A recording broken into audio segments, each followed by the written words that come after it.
कि हमने 500 वर्षों का संघर्ष से आज हमारे रामलला को पाया है।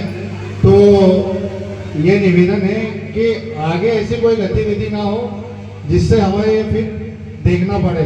जैसे कि हमने जो इतना संघर्ष करा है कि राम हमारे जीवन में नहीं थे, 500 सालों से टेंट में रह रहे थे, आज उनको उनका घर मिला है।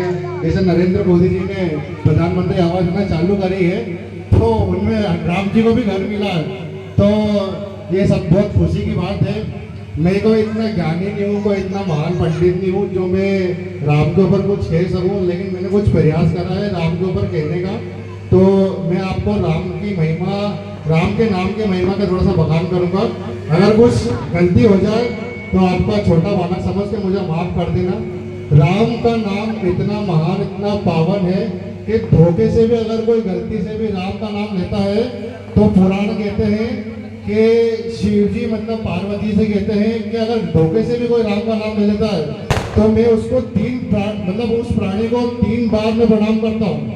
ऐसे शिव जी पार्वती से कहते हैं कि अगर कोई धोखे से भी राम का नाम ले लेता है तो। एक राम नाम की कहानी है, मैं आप सभी को सुनाता हूँ। एक बार क्या होता है कि एक पापी व्यक्ति रहता है, उसने जीवन में कभी कोई पुण्य काम नहीं करा, लेकिन एक बार उसने गलती से राम का नाम ले लिया।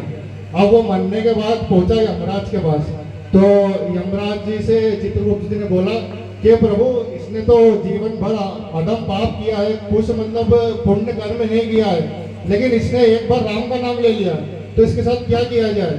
तो हमारे जो यमराज जी है वो यूँ बोले कि राम नाम की महिमा एक बार लेने से क्या होता है, इसका तो मुझे भी कुछ आइडिया नहीं है, मतलब मुझे कुछ पता नहीं है। तो बोले कि अपन एक काम करते हैं कि इंद्र भगवान के पास जाते हैं। वो सब कहने इंद्र भगवान के पास गए, बोले कि इंद्र भगवान जी, बोले कि इसने एक बार राम का नाम लिया है तो इसके साथ क्या करना चाहिए, मतलब इसको क्या पुण्य देना चाहिए। तो इंद्र भगवान बोले कि मुझे भी नहीं पता है। बोले शिव जी के पास जाते हैं। शिव जी के पास गए तो शिव जी बोले मुझे भी नहीं पता। बोले ब्रह्मा के पास जाते हैं, जिनने सृष्टि बनाई, जिसने राम नाम को सब कुछ प्रचार करा है, वो जानते होंगे।